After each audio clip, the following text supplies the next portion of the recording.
What's up, everybody? Welcome back to the Toma Todito Boxing Show, your favorite boxing recap, preview, and podcast, boxing show overall. I hope you've been enjoying the content. We have officially broken 200 episodes. While most shows last a handful of episodes, some are in the 300s, and of course the more notorious with big networks and big backings behind them, of course they're already in the thousands or maybe hundreds, getting close to 1,000 episodes or shows. This isn't the case, and so I was gone for a few days, but we are getting back, and we got plenty of episodes coming your way.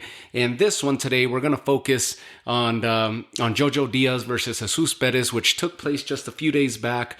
And I think it's very important that we break down the career of JoJo Diaz and where he happens to be at the moment. And I think you'll find it somewhat interesting in case you haven't been paying attention too much to JoJo Diaz. So again, this is episode 201. We are officially breaking 200 episodes, and it's a hell of a feat because I initially wanted to get to 50 episodes, and when I got to 50, I pushed for another 50, and I'm like, all right, we're getting the hang of it. And it's been a long journey of trying to find my niche, my voice, my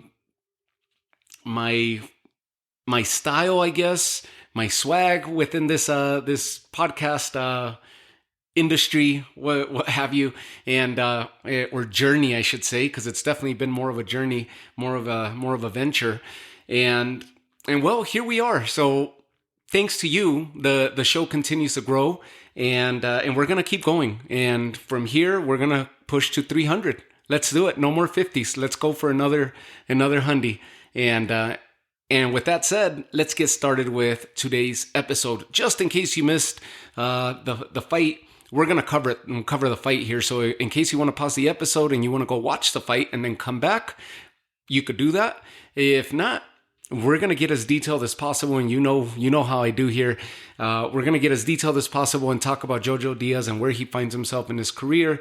And also Jesus Perez and how meaningful this fight was for Ricky Perez. His nickname is Ricky Perez, but his name is Jesus Antonio Perez Campos, and they know him as Ricky Perez. So let's jump into it because there's a lot to take away from this fight. JoJo Diaz is now at an odd stage in his career and possibly at the end of his career. This is a USA boxer, USA national team with great amateur pedigree, Olympic boxer who turned pro in 2012. JoJo Diaz is just over 30 years old. I believe he's 31 at the moment. But he is a veteran of the sport. Not just his amateur days, but professionally. He turned pro in 2012. This is his 12th year of his career professionally. Whereas Jesus Perez, who is considered more of a journeyman because of the route that he's taken, he's only been a pro. This is going to be the 8th year of his professional career. So JoJo Diaz is definitely the veteran between the two. Jesus Perez, Ricky Perez, has been chosen more of as a stay busy opponent or a test type of opponent for prospects, for contenders, for up-and-comers, for big names. Or big names to be. I had a chance to see Jesus Perez in San Diego when he fought Alexis Rocha on the undercard of JoJo Diaz and William Cepeda. This was a year ago. And this is a fighter that ended up catching everybody's attention because on the early portion of the fight, I recall that Alexis Rocha was getting the best of him, picking him apart, outpointing him, outlanding him, hitting him with some really heavy shots. This is a welterweight fight. Keep that in mind, between Rocha and Perez. And by the third, fourth round, I recall that getting the feeling that Rocha's gonna stop this guy fairly soon. And that wasn't the case. The heavy-handed, in-your-face, come-forward style of Jesus Perez, durable Jesus Perez, started landing big leather on Rocha, walking him back, hurting him, and ended up making it all 10 rounds and a scrappy 10-round fight at that. From around the mid portion of the fight on to the end.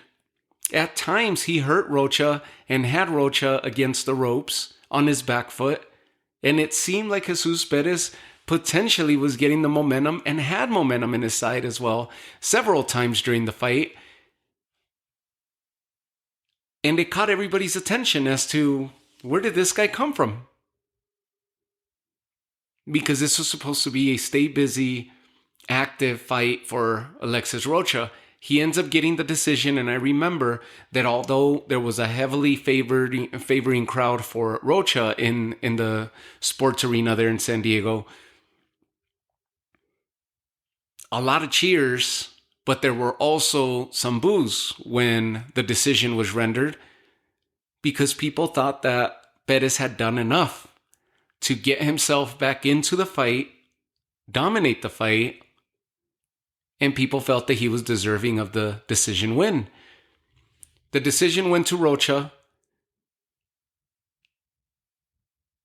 and Jesus Perez moved on. We didn't hear of Jesus Perez in any major or large events until this one against JoJo Diaz. So when JoJo Diaz gets into this fight, it's almost a similar scenario as where Ryan Garcia found himself in his last fight against Oscar Duarte, who was going to be heavily tested, heavily contested, and was bound to fight himself in a crossroads type of fight where he needed to answer some demons and overcome this tough task to show the world where they happen to be in their careers. Ryan Garcia, stopping Oscar Duarte, answered the call and answered the questions. As sloppy as it may have been at times, he pulled it together when he needed to and came away with the stoppage. JoJo Diaz, if you recall last year and even late 22, he's been calling for a fight with Ryan Garcia, willing to move up to 140. But it's been no secret that JoJo Diaz has been struggling a lot. JoJo Diaz has been very public when stating that he struggled with, on the personal end of things, struggled with vices, alcohol, weight issues are very, very common, very not common, but known. This is something known that has been plaguing JoJo Diaz's career for years.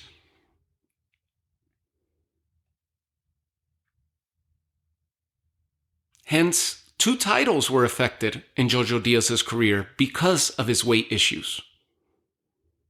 Twice, this has plagued him when it had to do with titles. So we look at JoJo Diaz's career,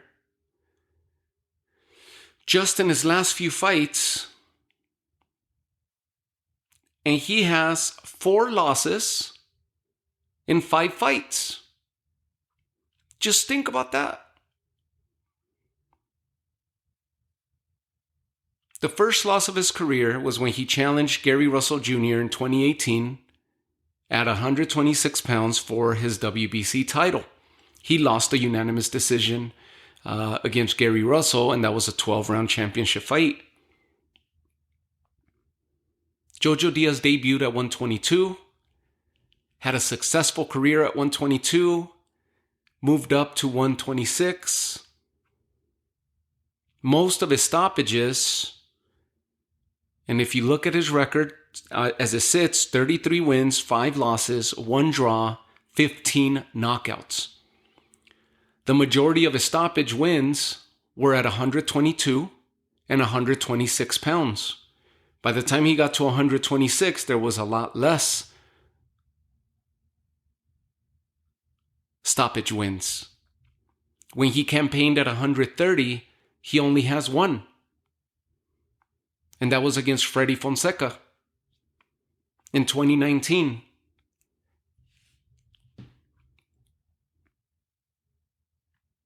Unsuccessful in lifting the title from Gary Russell, the WBC belt from Gary Russell. And of course, Gary Russell is a masterful boxer. We don't know. Is he still active? I don't know. He's supposed to be campaigning at 140, supposedly at 130, then 135, then 140. He's been calling out Tank for years. That fight's never going to happen. But we last saw him drop his title at the hands of Mark Magsayo. That was back in 2022, and we haven't seen any more of him since. So JoJo Diaz gets the short end of the stick against Gary Russell when he challenges for the WBC title at 126 in 2018. A few months later, he gets the call that he's going to be able to challenge then champion, WBA champion at 126, Jesus Rojas, for his WBA belt. And JoJo Diaz is overweight. This causes Diaz to not be eligible. It eliminated his chances of winning the title that night. And Rojas automatically kept this title, even though JoJo Diaz beats him in a unanimous decision 12-round fight.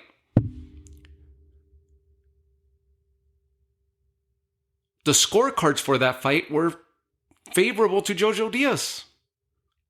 He had a good fight, and he should have been champion.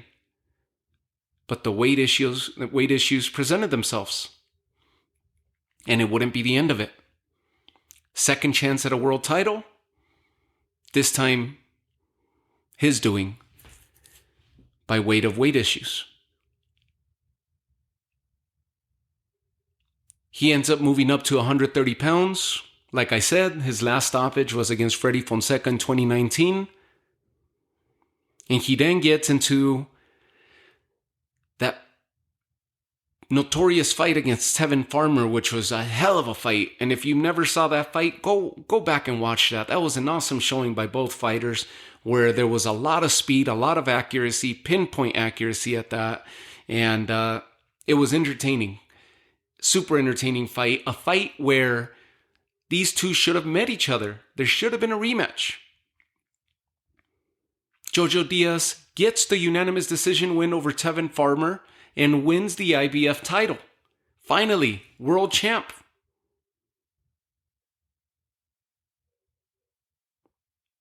IBF champ of 130 pounds. In his very next fight,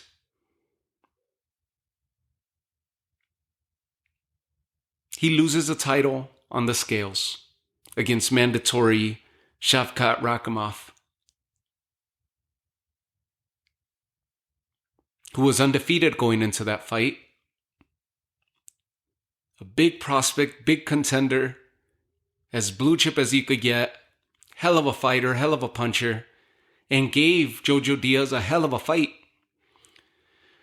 A controversial draw is rendered between Diaz and Rakhimov, where Diaz gets cut on the left eye due to an accidental headbutt down the final stretch of the fight. A fight where many saw Rakhimov winning. A fight where many felt that Diaz got a gift with that draw decision, majority decision draw. And it all came down to 1 point. Two judges had it 114 apiece. One judge had it 115, 113. And that one round gave it in favor of Diaz, ended up going a majority draw. The two 114 apiece judges. Diaz came in at 133 and a half, where Rakhimov made weight. The title was on the line for him. unable to be crowned champion because of the draw. Diaz abandons the division, moves up to 135, and gets into a fight against Javier Fortuna, who was supposed to be the boogeyman at that time of 130 and 135 pounds. One of the best performances, one of the last best performances of JoJo Diaz's career. One of the most complete performances of his career against Javier Fortuna. And that was for the WBC interim lightweight title. The winner would get a chance to go against Devin Haney. An amazing performance by JoJo Diaz, a hell of a back and forth, and JoJo Diaz gets the nod against Javier Fortuna.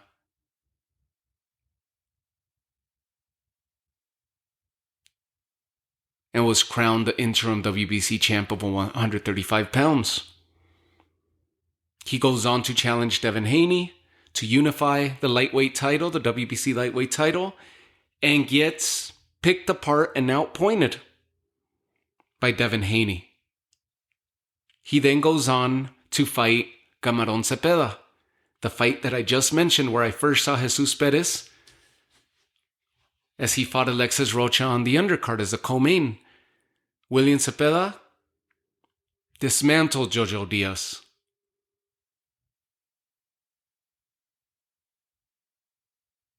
Then he goes on to fight Mercito Gesta. A fight where JoJo Diaz should have outsmarted Mercito Gesta and outboxed him. And instead, he gets bested by Mercito Gesta. Nearly every round. In a 10-round fight, Mercito Gesta got the split decision, where one judge had it for Diaz and the other two had landslides for Gesta. 3 losses in a row. All of them performances where JoJo Diaz was outpointed, outpunched, outworked, bested in just about every category. Where he has flashes of greatness, but not enough.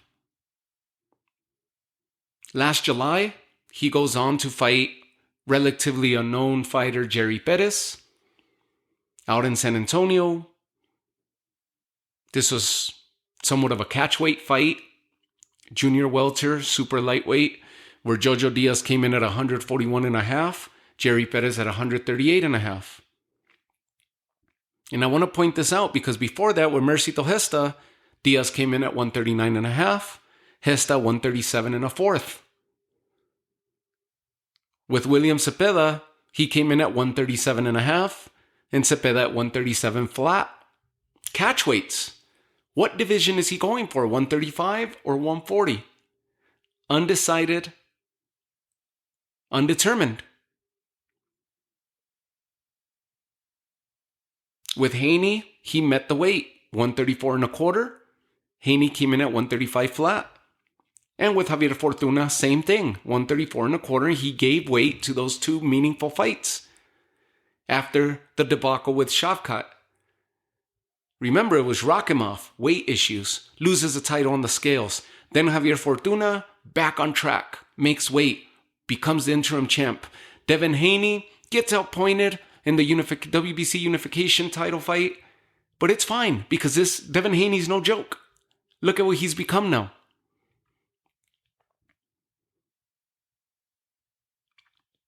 On weight, on track, showed up. And if you remember that fight towards the end, he was trying to land that heavy hand on Haney, trying to shake him just like Jorge Linares had, and hoping for the knockout down the stretch. Exciting final round, exciting ending to that fight where you see De La Hoya cheering in the background, jumping up and down as JoJo Diaz looked like he was going to land that heavy hand and drop Devin Haney. And he just ran out of time. Exciting ending to that fight. But since then, it hasn't been the same JoJo Diaz. And now in a fight in which many saw JoJo Diaz win, a fight where he comes in at 137.5 and Jerry Perez at 138.25. And I wanted you to remember I put an asterisk on the weight when I mentioned that I witnessed him fighting Alexis Rocha, because Rocha campaigns at welterweight. Jerry Perez has been campaigning the majority of his career between welterweight and junior welterweight. They showed images of him prior to the fight as he was preparing for the fight and embarking on the weight cut. And he was 205 pounds at one point and got all the way down to 138 for this fight.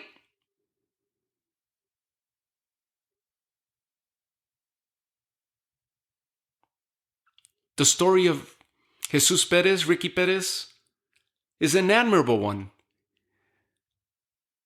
where he discloses that as a bricklayer and a construction worker, he cannot dedicate his time fully to boxing. So he's a part-time boxer, full-time employee, full-time worker, laborer. And this is the first fight where he was able to fully dedicate himself to weight cutting, to training, to sparring, to preparing for this match.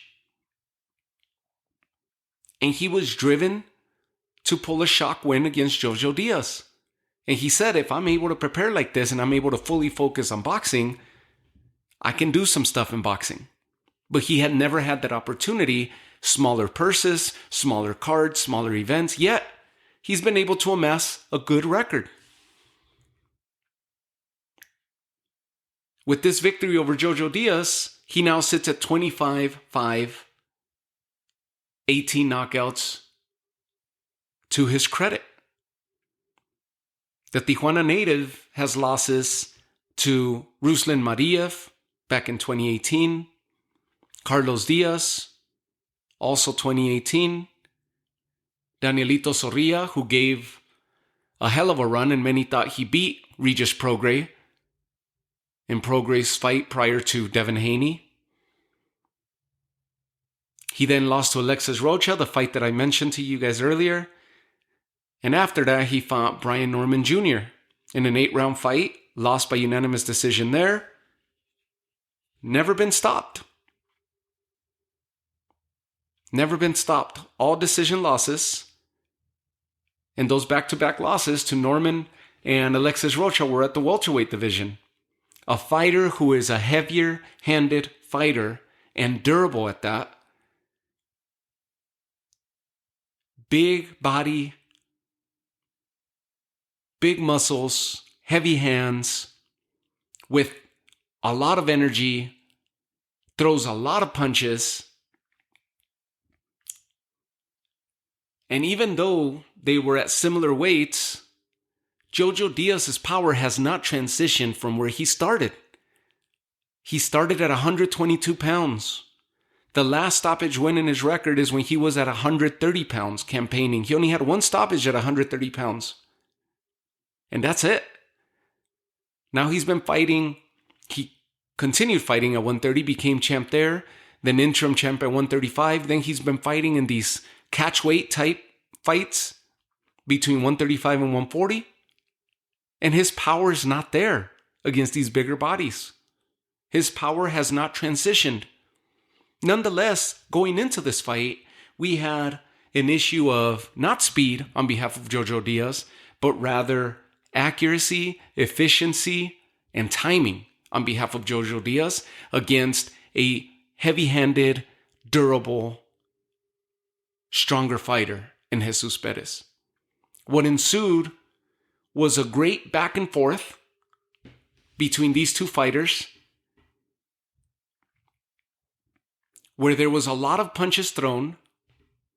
And just to give you an idea, Diaz, like I said, the matchup was strength, durability versus timing, accuracy, efficiency.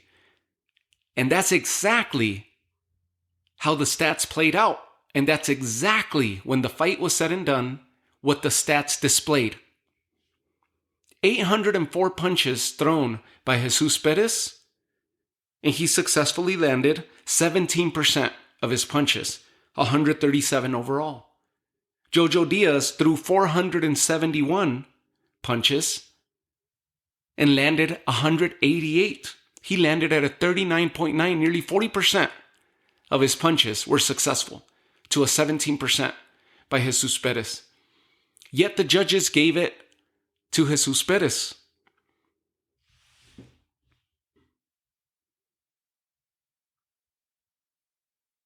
I don't know if you deem this a robbery. I don't know what it is that the judges, or how the judges got it wrong. I could see the confusion there because Perez threw a lot. I just gave you the numbers, 804. He was throwing from every angle and in combinations, 3, 4, 5, 6 punches at a time. And in many occasions, all 6 punches were missing or being blocked. But it's easy to understand how a judge could be swayed by the amount of action that one fighter is giving. Yet, JoJo Diaz was not on his back foot. JoJo Diaz was not on his bicycle. JoJo Diaz was in the center, in front, both fighters in front of each other throughout the entire fight, exchanging leather, except Perez would throw 4, 5, 6 punches at a time, and JoJo Diaz would counter 2 or 3 punches, sometimes just a single punch, but land it, and land it clean, flush, whether it be an uppercut or a hook or a follow-up. Or an offbeat punch, catching Perez on the reset.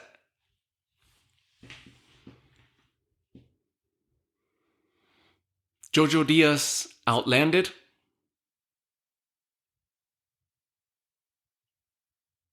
Perez in an efficient, accurate display of boxing by JoJo Diaz, where he found himself in trouble at times because, yes, Perez hits hard, and you could see that he was damaging Diaz. But JoJo answered the call, answered the bell each time out. In the end, I had it 96-93 for JoJo Diaz. Round 5, which was a controversial round where there was a point deducted by Diaz, an emotional Diaz, as they find themselves breaking from a clinch, pushes Perez, maybe harder than he thought, where he sends Perez onto the ropes and the bottom rope catching Perez from exiting the ring, and the referee breaks him up and proceeds by deducting a point from JoJo Diaz. While most, apparently the judges, and while most observants judged this as a 10-9 round for Perez, JoJo Diaz was winning that round, and I scored it as such. I had JoJo Diaz winning that round, minus the point. I gave him a 9-9 score for that round 5. Where everybody automatically gave the round to Perez, even though he wasn't winning that round.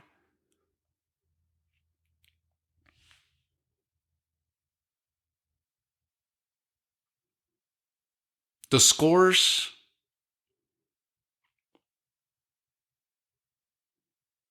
ended up 96-94 for Perez, 95-94 for Diaz. I had a 96-93. That's how you know that they scored that 10-9. And then you had Lou Moret, who gave Jesus Perez a 99-90 scorecard. And the only thing you could walk away from that score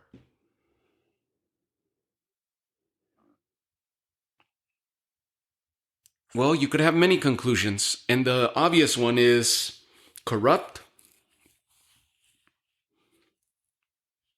followed up by maybe the claim of he robbed JoJo Diaz. But if we're going to be practical and we want to be optimist,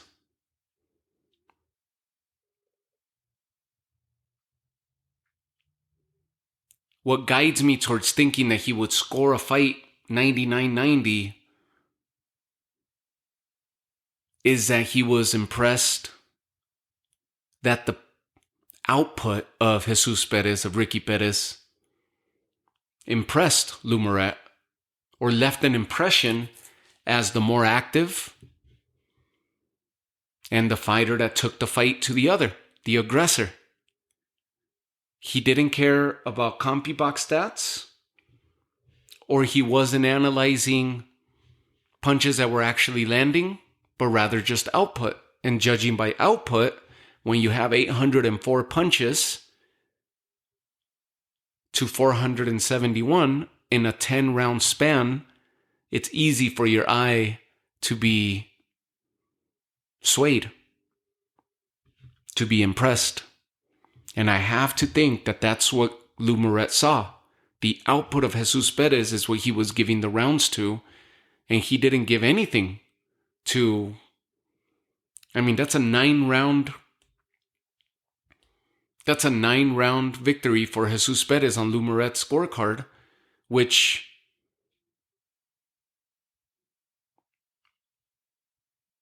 JoJo Diaz never had a chance to win.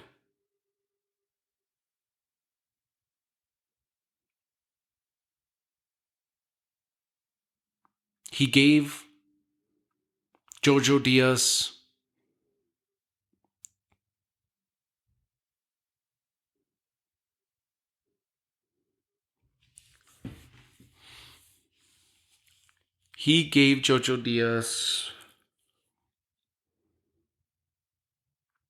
none.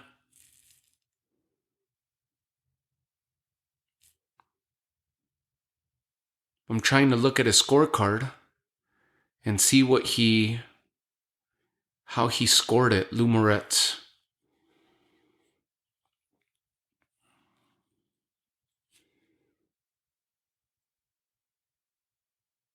I mean, it's a landslide. JoJo Diaz didn't stand a chance against Lou Moret based on his boxing versus the aggressor. This wasn't Jermaine Ortiz versus Teofimo. This was two boxers that stood in front of each other and won.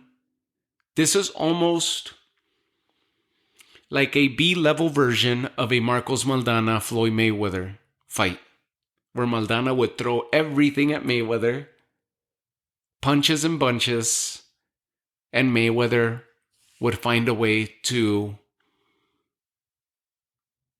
be accurate and effective with Maidana landing the more efficient punches.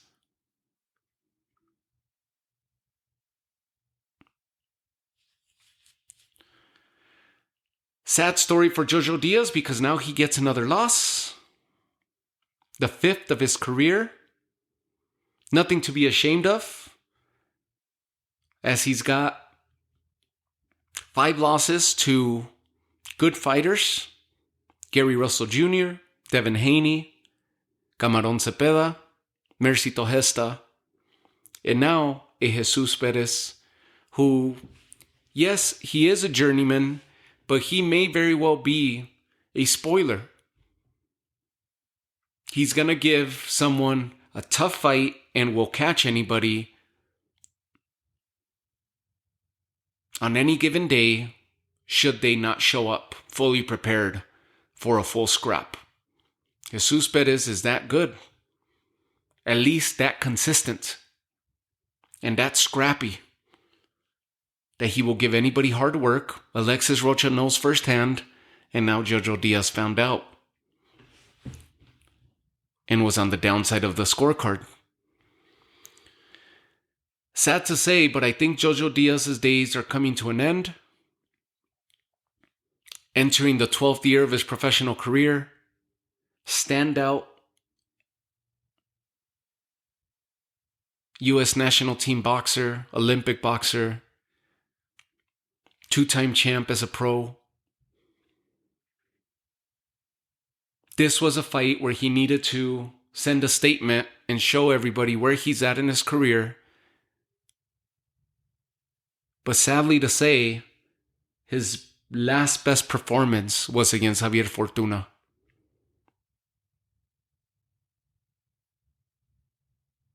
And that's 5 fights ago.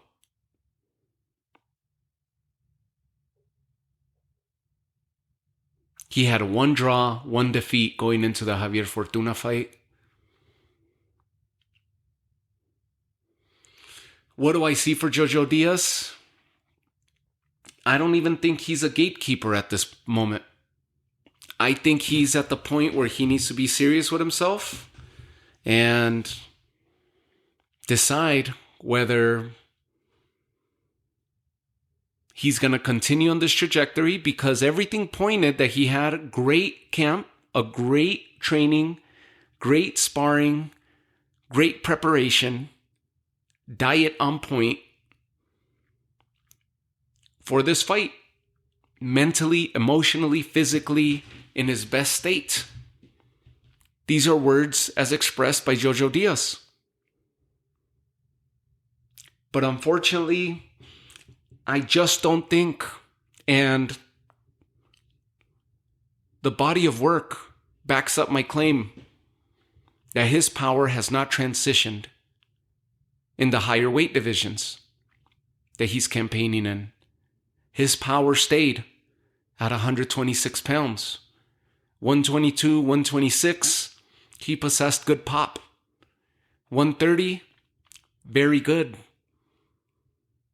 1 stoppage at 130, but he was still sending the message and able to send opponents, or at least hold them in their tracks when lunging forward. At 135, they're not respecting his power as much, let alone in these catch weights where he's found himself in the last few fights between 135, 140. His accuracy, his timing seems to be bailing him out. His boxing, boxistically, he's still a very good boxer. But his punches are not stopping the opponents. They're not respecting the power. They're walking in on him. And even though he was hurting Ricky Perez, and very evident that he was taking the legs from Ricky Perez, if you watch the fight down the final stretch, at least in the last 3 rounds or so, you could see Ricky Perez was starting to get hurt by JoJo Diaz's punches. And it was also a combination of stamina. He carries a lot of muscle and he throws a lot of punches. So it was a combination of stamina and JoJo Diaz's accuracy, where he was landing on the button time and again, that was starting to stumble Ricky Perez from time to time whenever they would exchange.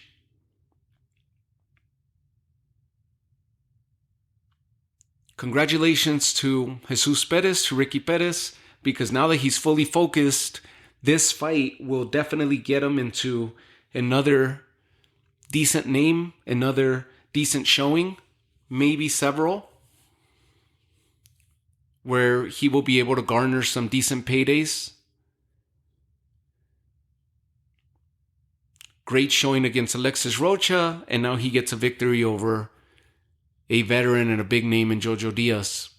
For JoJo Diaz, I'm a big fan. I hope to see him again. I just don't know where his career goes from here.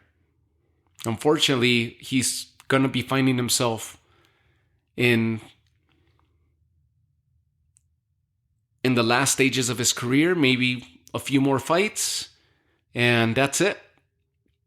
He's gonna be hanging him up, in my opinion, fairly soon.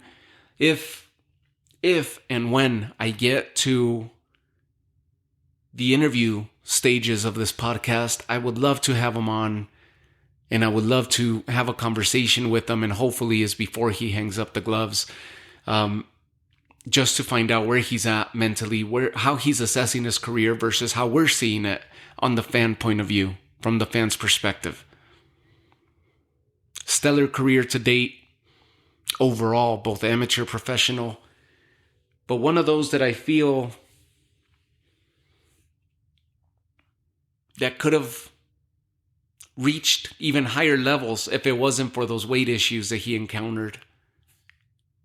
One of these careers where I feel that he would have been at the echelon of any of these divisions. Yes, he ran into Gary Russell Jr. and fell short on that decision, But then what about when he fought Jesus Rojas and had the weight issues and couldn't win the fight? Won the fight, but couldn't win the title because of that. And then the Rakhimov, a rematch that would have been a huge payday against Tevin Farmer. That never happened.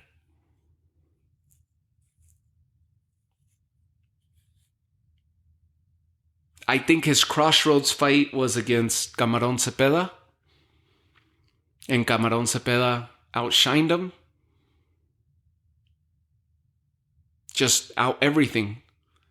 To where William Cepeda's career is shooting, skyrocketing upwards. And that's where JoJo Diaz, the wake-up call of JoJo Diaz, where we saw that JoJo Diaz may very well be hitting the later stages of his career, followed by the Mercito Gesta decision loss, and now this.